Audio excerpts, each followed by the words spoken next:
Nagpapabata po yung Java. Yan. Barado po yung aking ugat, yung daluyan po ng papunta po sa puso.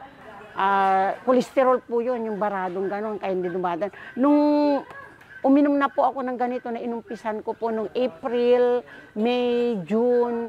Tapos po nagpa-check up ulit po ako ng July. Doon po lumabas yung result na linis po, na naalis po yung barado yung ng ugat ng puso ko. Kaya masaya po ako ng dahil sa Java.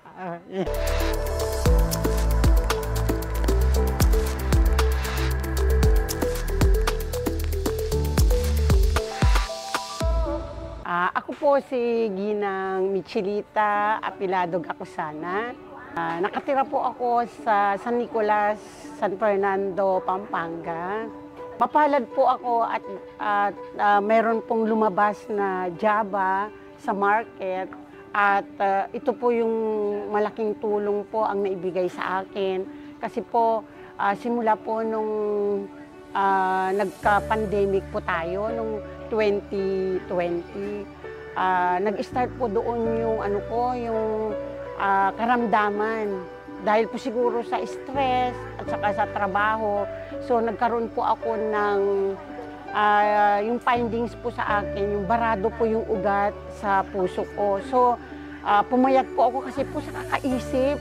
Tapos sabi ko po nga sa Panginoon, nagpre-pray po ako sana may mag-introduce sa akin na herbal, mga ganito po na dahon-dahon na product para po mapagaling yung aking nararamdaman. May lumapit po sa akin, nakapwa ko po guro, inintroduce po niya sa akin ang Java at tinanggap ko po na, sabi ko baka ito na yung magbibigay daan. So, nagpa-check up na naman po ako kasi po monthly po ako nagpapa-check up at dinamdam ko po yun.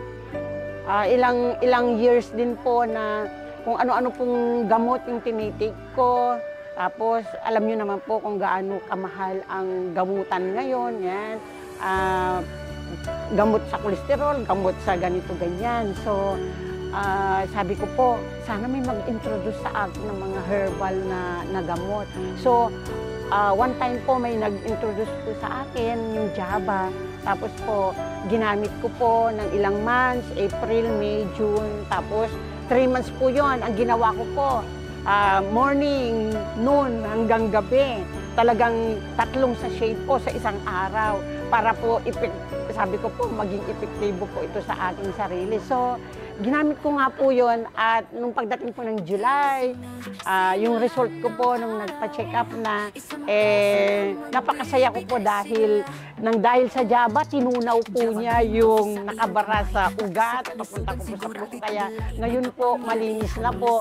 Kaya mananatili po yung Java sa buhay ko. Java is life.